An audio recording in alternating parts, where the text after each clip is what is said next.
Good day, people, and welcome to today's episode of Let's Talk Mindset with me, your host, Michelle Green. Today is a very special day, and I'm so excited because today I have a guest speaker.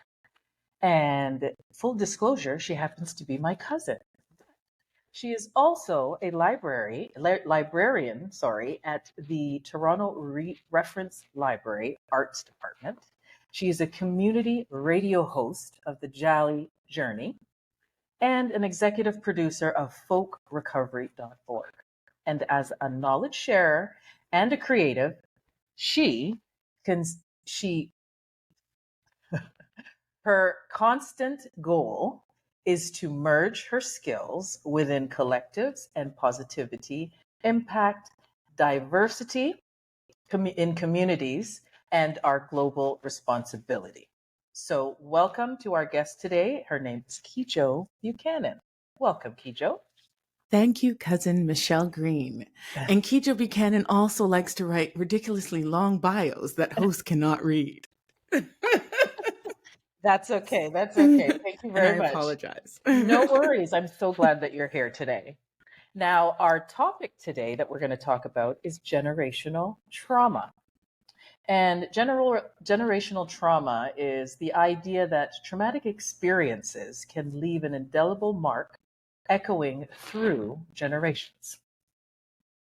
So that's what we're going to talk about today. So the first thing I'd like to pose to you today, Kejo, is how is trauma passed down through generations? Thank you, Michelle. That's a really good question. I actually, although you've only posed the question to me now, it was something I was reflecting on. And I think about, I know I had spoken to you briefly about this, about like the Windrush generation. And for listeners who don't know what that is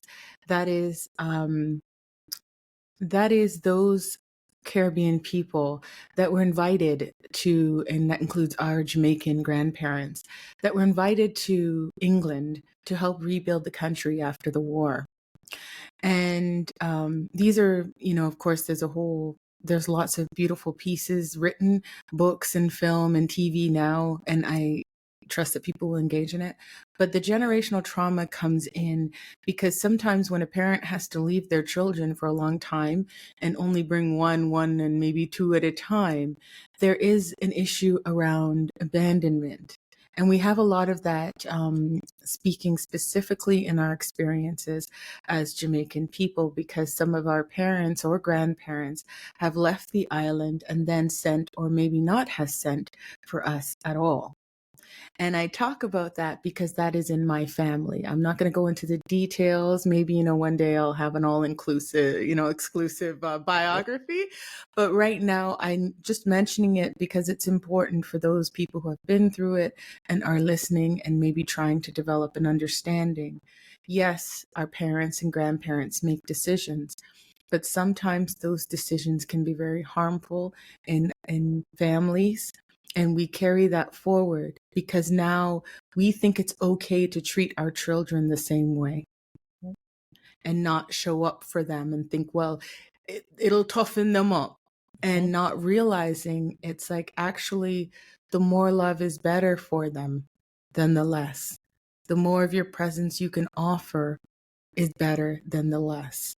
And I have seen it being expelled in different ways, because sometimes not only you have that, but you also have an issue of, it's not only abandonment. Sometimes it can come out in other ways. Yes. It can come out violently, verbally, physically, sexual abuse, all sorts of things, because you're not facing the issues and showing up in the protective ways in which the younger generation really needs you. And you think by leaving them in their own and then victim blaming them later is somehow going to, again, toughen them up or help them in some way. Help them. And it doesn't help them. So we need to be open to talking about things that are uncomfortable and being open to the fact that we are human beings and we do have feelings, and it's okay. It's okay to let those feelings out honestly. So I didn't really So, plan to ask you this, but I'm going to ask anyways. What is okay. it about West Indian families or culture that what you just said about communicating and stuff like that? Why is it in West Indian families they're just not down with that? Like therapy is foolishness, Exactly. right? Like And going that's for to the a crazy therapist, people, yeah, you that's know, for like the crazy people, and you just sweep it under the rug and go sit down. You know that's right. Like, what's why? wrong with you? Yeah, but why is that? That's what I'd like to know. Why is that? Yeah, that is a deep question. But this is my, of course, I'm speaking only from my observation and experience.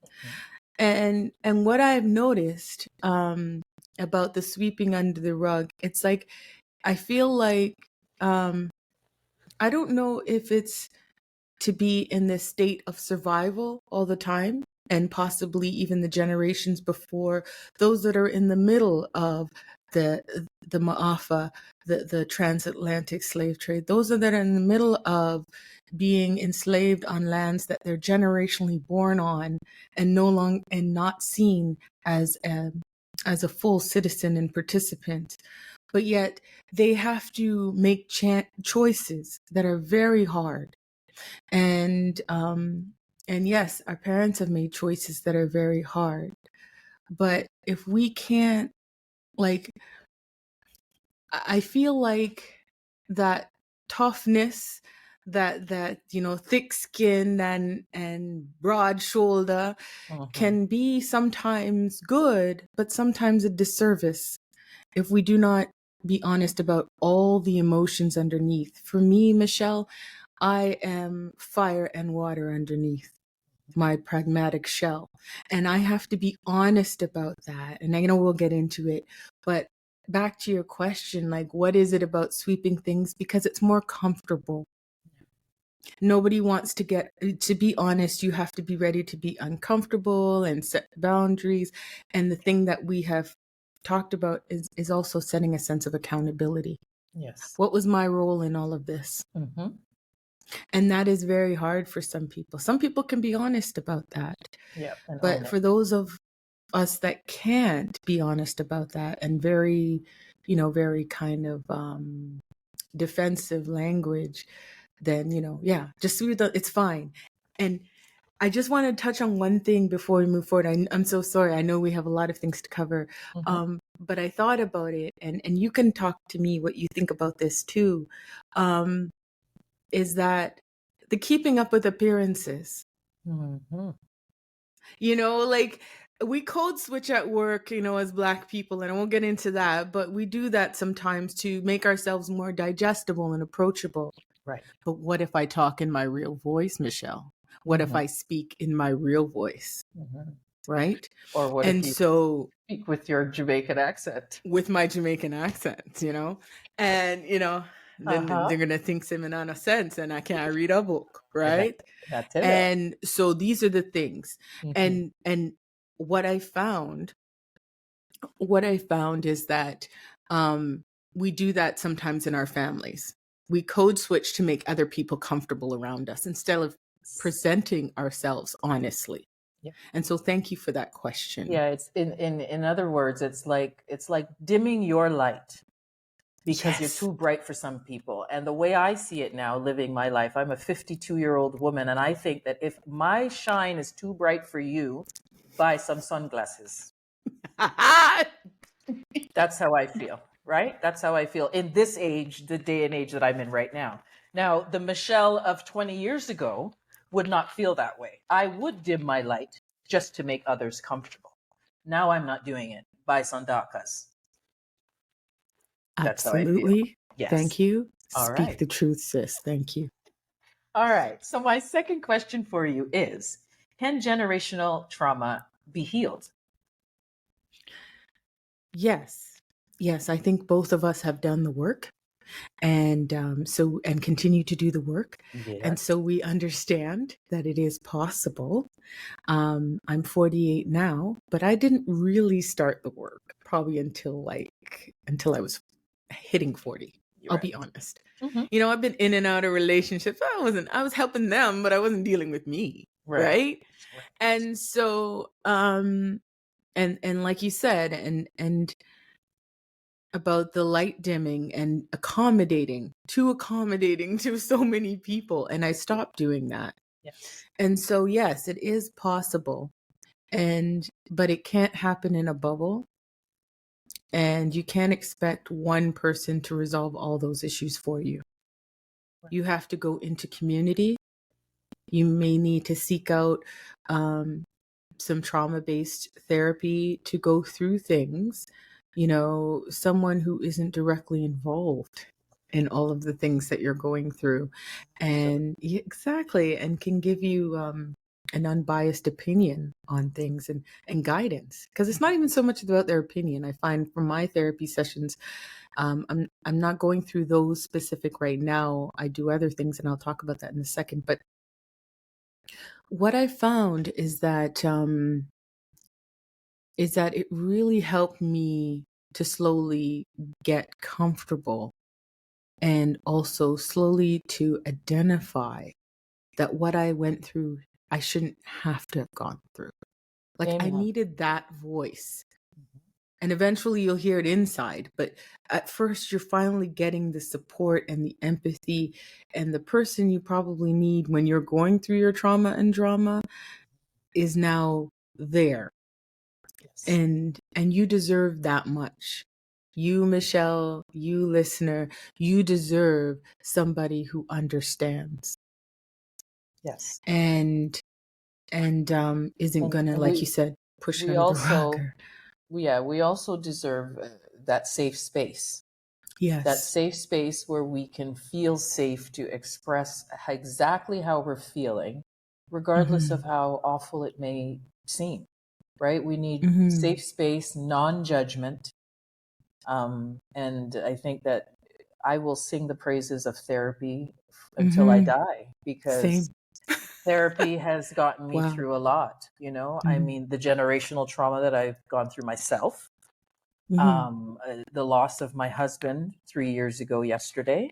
So if it wasn't for therapy and having that safe space and that person who's not going to offer an opinion, they're just going to offer a safe space and just Exactly. hold space for you. That's it. Hold space, And hold up a listen mirror, to and you, hold up yeah, that mirror exactly, and help you to move past it because the only way past is through, absolutely. right? That's it. You have to face it. And it's been, yes, I'm and yes, I understand. Yeah, you're going through grief. Um, I know what it's like to go through grief as well, and I understand. And I understand that kind of loss. I understand and I understand, yeah, needing that non-judgmental so you can really be honest. So Yes. you can really, like, just shed all the other layers that you've created Hmm. when you're out there in the world, or even with certain family members, and Yes. really just show up honestly. And That's the only way to heal. it's the only way to heal, because you're never going to really hear yourself and understand your own voice if you're always coding it over with something that doesn't belong there. And yeah, absolutely. So it is possible. It is possible to have the generational, to have that trauma healing, um, but it will require the bravery, because sometimes the first step is very hard, and Yes. I understand the bravery just to reach out. Like, I reached out in the simplest way because I was working at a place that um, offered. Um, that offered, coverage, and then that you can call certain lines. It's not it's it's not a long-term solution, but was an immediate solution. I also, just to talk a little bit about it, if it's okay, Sure. I also had a doctor who said, "Oh, I didn't really begin to ask you about your how you're doing mental health, because physically, everything was, getting on course and okay, but there was clearly another layer that I never even express to my own doctor, and my Right. doctor's great. And so she signed me up with a CAMH uh, research.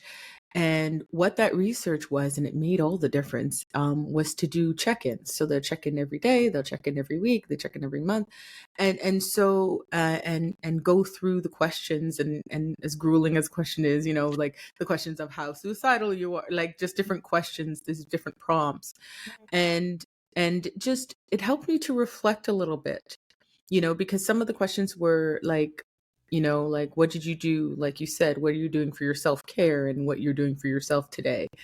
And so I talk about that because I want people to understand, it was a lot. This is back like when I'm 38, 39, just turning 40. Like this started, when I was like 40 years old. And so 8 years ago, and I've done a lot of great things since then. I've joined, BIPOC healing circles. I've done art therapies. I've done I even did recreational boxing with women who experienced violence, and so, exactly. Like there's so many different things. When people think therapy, they're thinking, oh, you have to sit on a couch and Yeah, tell you have to everybody lie your down. business. Yes, you have to lie down on the couch and tell a stranger all your business. Yeah. And it's like, no, that's not how And it that's works. not what therapy is. No, it really isn't. There's different kinds. There, coach, if you're more of a physical person, Yeah. there are people who do that kind They'll of thing go that will, hiking with you, they'll go and hiking with that'll you be if your that's what you therapy need. session. Yeah, Yeah. exactly. Exactly. And so, it's a matter of also finding, but just get started and Yeah. reaching out, and you might be surprised, um, different ways that you will support yourself and build that toolkit of how to better love yourself, Yes. Yes. How to Mhm. better love yourself. That's exactly it, right? Okay. So, next question I have for you, my dear, is what does trauma release feel like when you finally get rid of or start to get rid of and release all of that negative crap? I'll use that word that comes It along with is. generational It trauma. It's is. crap. Can I swear on this Oh, podcast? fuck yeah. Okay. Well, let's talk the shit, shall we? Um, but yeah, seriously, like it's funny because I'm gonna tell you a story. Because you said exactly that. I think I'll tell you the story in a minute, but first I'll say that for me, trauma release is something you notice when you start showing up your true self and how you react in those situations. When you're not so easily triggered in certain situations, Yeah. you know when to remove yourself from a certain Yes. situation. Child. And Tell your it. self-care is so on point. Know when Yes. to say yes, no, and hold on a moment. Yes. Absolutely. So that's what to me the release is, because it happens sometimes without you even noticing until you're tested. And then you realize it's like, oh, wait a minute. I have grown a lot. Hmm. I must have released and let things go. Like Yes. even the person I am this year is totally different from From last 2023 year. Kejo. Yeah. Yeah. Yeah. Like it's like, wow, Yeah. I've been through a lot. I notice my behavior. I'm a little more assertive in the things that I need to say and express with people in a way that wasn't, like you said, I was too accommodating before, and now Right. it's very different. And so it's like, wow, this is what Well, release feels like. now you're beginning to put Kejo first, right? And make Exactly. Kejo a priority. And that right there is the beginning of self love. Like that That's right right. there. You put yourself first. And it's not being selfish to put yourself first, because if you think of it in a way that if my cup is empty, I don't have anything to give you a sip from. Exactly. Whereas if my cup is overflowing, then I have so much to give you and offer you because that's overflowing. It's being wasted. So why not share with Kijo? Right? That's right. We need that So, abundance. We yeah, deserve that abundance. Yeah, right. exactly. Right. Yes. All right. Yeah. So tell me the story you were going to tell me. Oh, yeah. So what was we talking about now? Release. Oh, yeah. Yes. So the quick story. So I was in one of these again, artist circles that I do sometimes. And one of them was it wasn't my own that I lead my own, but this wasn't one that I led my own. Someone else was leading it. And it was a great group. And one of the things, if you ever tried it, is somebody will give prompts and they will guide you through. So you're envisioning things in your mind, right? I don't know if you've ever gone through that kind of therapy. Visualization kind of thing. Visualization, Yep, got exactly. it. And yeah, so it's all visualization. And so we have our eyes closed and we're meditating and we're visualizing and we're approaching this door. And behind it is all the things we fear. And of course, what do? I don't want to open that door. Well, who would? I'm like, and so Like- what else are we doing? Exactly. Can we get on with the exercise? Yeah. Like if you tell me ahead of time that everything I fear is behind that door, I'm walking the other way. You know what? It's okay. We can Yeah. we You can can just leave the that door closed. closed. Yeah. It's fine. So what ended up happening in your meditation? I opened the door. You opened the door. Good. So what happened after that? And literally all this shit poured out that fucking door. I couldn't believe it. I was like, wow. Yep. I think somebody needs an enema, you know? It's like, wow. This funny. is why I kept the door closed. That's funny. You know? Somebody get a shovel. And it was just, and that was definitely a realization of healing. The fact that I had the courage to even want to open that door and say, okay, let's just do this. Yeah. Right? If I wasn't in a good healing place, I couldn't have opened that door. There's no way. And all this shit poured out. And then after that, you know, pardon my spiritual self for a minute here, listener. But after that, two panthers, a gold one and a black one, walked out. And they looked at me, Michelle. They looked at me with disgust because they were like, how dare you? How dare you lock us up?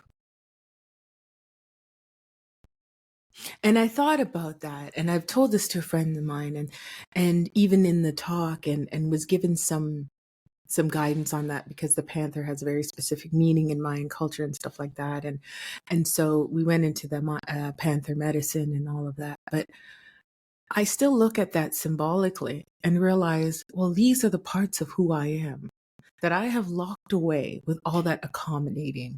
That's right. And they're pissed off at you. And because they how dare you? Pissed at me. Like, look here. They cut their eye at me. Yeah.